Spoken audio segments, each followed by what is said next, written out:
नमस्कार फ्रेंड्स। ये काले रंग के जो बीज से आपको नज़र आ रहे हैं, इन्हें बोलते हैं कमल गट्टा, जो कि दीपावली पर लक्ष्मी पूजन के लिए आप ज़रूर अपने घर लाए होंगे। पंसारी की दुकान पर बहुत ही इजीली आपको ये मिल जाते हैं। ये हैं कमल के बीज।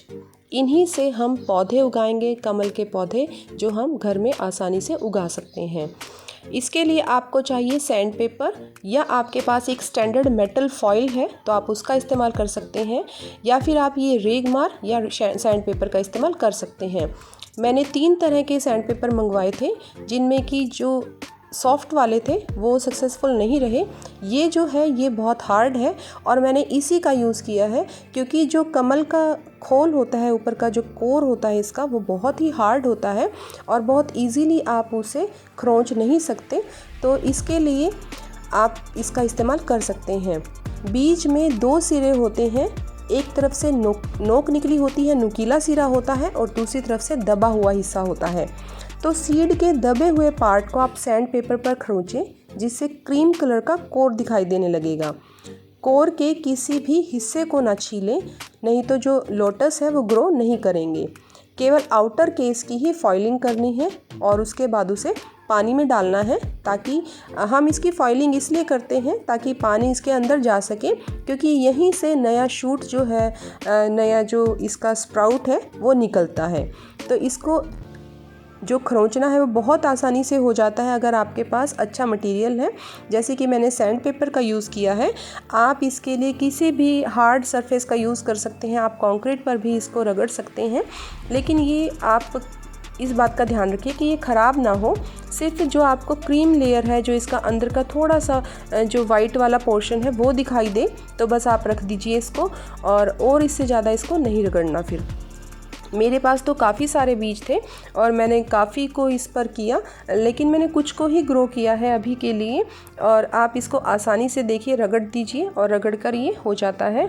और ये जो लोटस है, लोटस कहिए, कमल कहिए, तो ये एक हार्डी एक्वेटिक प्लांट है, और अगर आप इसको सही कंडीशंस के अंदर रखें तो ये किसी भी टेम्परेचर वाले क्लाइमेट में आसानी से ग्रो किया जा सकता है। और मैंने तो इसे सीड से ग्रो किया है, आप इसे ट्यूबर से भी ग्रो कर सकते हैं।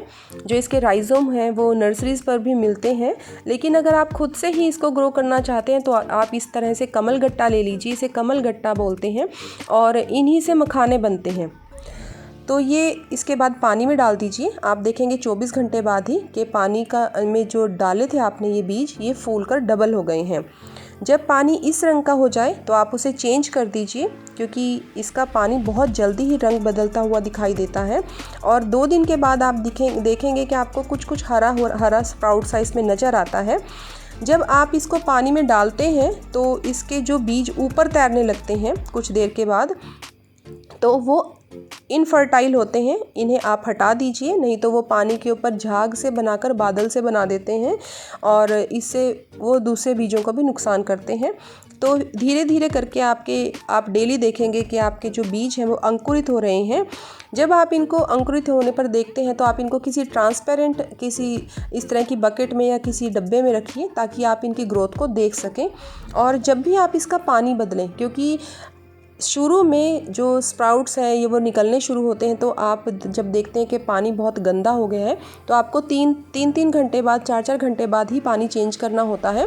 लेकिन जब स्प्राउट निकल जाते हैं तो बहुत ही आपको सावधानी से उनको हटाना होता है, क्योंकि वो बहुत नाजुक होते हैं। एक भी अगर आपका स्प्राउट टूट गया तो इसका मतलब अब वो बीज ग्रो नहीं होगा, उसमें से लीव्स नहीं निकलेंगे। और जब ये इस साइज़ के हो जाते हैं, आप देखिए, तो इनमें पत्तियां आनी शुरू हो जाती हैं। तो इसलिए उसके बाद फिर मैंने इनको बकेट में रखा। ये 19-20 लीटर की जो बकेट है, या आपके पास अगर कोई इतना बड़ा कंटेनर है तो आप उसमें रखिए, क्योंकि पत्ते तो इसके अपने आप ही आप देखेंगे कि पानी से बाहर ही रहते हैं हमेशा। इसके बाद आप इसको मिट्टी में ट्रांसफ़र कर सकते हैं। मैंने अपने सीड्स को जब देखा कि इसमें कुछ रूट्स आ गई हैं सीड्स में, तो मैंने इनको मिट्टी में ट्रांसफ़र किया, जिसके लिए मैंने 2 भाग जो क्ले सॉइल थी, चिकनी मिट्टी थी, वो लिया और 1 भाग रिवर सैंड लिया, बालू का लिया, और इसे मैंने एक बकेट में डाल के मिक्स करके रख दिया। सिर्फ नीचे की लेयर आपको रखनी है, सिर्फ 6 इंच या 10 इंच की आप लेयर रखिए मिट्टी में और उसमें अपने बीजों को लगा दीजिए। सिर्फ 4 इंच की गहराई तक ही आपको बीजों को, यानी कि 10 सेंटीमीटर की गहराई तक ही बीजों को इसके अंदर रखना होता है। लोटस एक एक्वेटिक प्लांट है, इसलिए मिट्टी के ऊपर हमेशा कम से कम 2 से 4 इंच पानी होना चाहिए, जो भी आप जिस भी इसमें पॉट में आप इसको रखते हैं। और कभी भी अपने बीज में या अपने पौधों में जो आप इस साल उगा रहे हैं, फर्टिलाइज़र मत दीजिए।